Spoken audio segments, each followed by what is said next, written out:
I've got 1964 here with selections for Day 3, Cheltenham Festival 2026. It's going to be debatable ground. I'm going to say it's going to hit its good to soft by the start of the meeting. It will at some point, maybe even soft without that, maybe soft tomorrow. So I'm going for horses one on good to soft, all yielding, the average definition there. Dorman Hurdle going for Plaster Nation. They're saying I use Wasteman's Weight Ether of ability or time to do my own. And that horse won a stiff track, and she's won at extended trip for this race at 2.6 actually at Thurles, and then back at 2 miles at Fairyhouse, came second last time out. So for novice handicap, it's placed the 2-4 Golden Miller Chase. I agreed with that at the time. I think that race, the 2 mile 4 novice grade 1, we placed the old race it's now at Sandown. I think it's still called a Tenry Handicap Chase at Sandown. Makes no sense. I believe it's still got that name, because Sandown doesn't have, because that was a race name connected to Cheltenham, so it's a bit odd really why they didn't try and change the Sandown one to something else and bring this race name back here. I'm going here for Western Knight. The stiff track is one that is Haydock.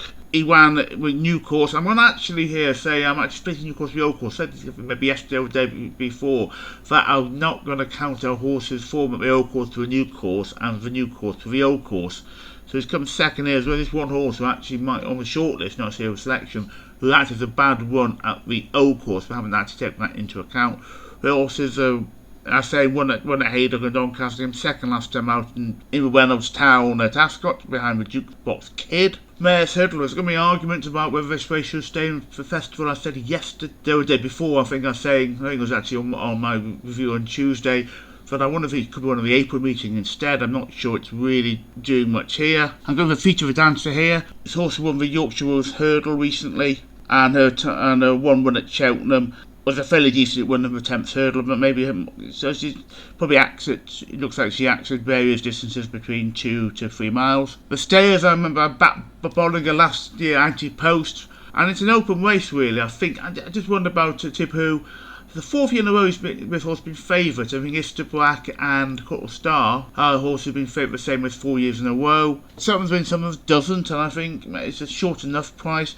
Again, I'm going for a bit of a chance here on Home by the Lee. An 11-year-old, he is getting on a bit heroic actually, I think, as well. Another 11-year-old might have chances. I'm not sure the favourite's totally sound, frankly. Having only won one, having had three times the favourite, only winning one of them. Home by the Lee winning with Galway Hurdle last time out, of Galway Stayers Hurdle winner of the past. And big consistent horse in this race. Fell last year after being hampered.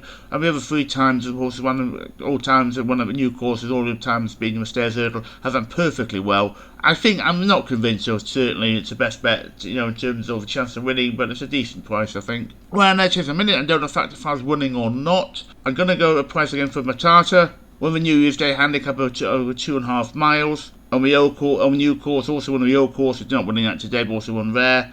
Sits in the horse, again, is horse good enough, I'm not sure. But again, ratings are decent enough for horse, and I think horse has prices again, I think horse has a decent chance. And the slightly older horse I'm going for in the another slightly older horse here, Potemscower Road, again, another horse that has a lot of ones at Cheltenham, both the old and the new course, and has won at both each, and he's won at both of them. Fair, he hasn't won in just over a year. This is a win in the Cleve Hurdle of 2025. Maybe not the form he was in, but then I think he's maybe going down in grade here to win this race. Last time out, second at Chepstow. He's on a various going, so I don't think going would really affect him. And last race, Hung Jury in the football in Kimure. He's only won a couple of times, both at Cheltenham, again one of the old course, one of the new course. Some point-to-point wins, so 10 not to take point-to-point form into account unless it's actually fallen, in which case I would be a bit more sceptical. So it's another older horse here. But overall rules, it's like underexposed under rules, and he's with 2 wins and just under here with 2 Cheltenham courses. So I think he could be a good value bet.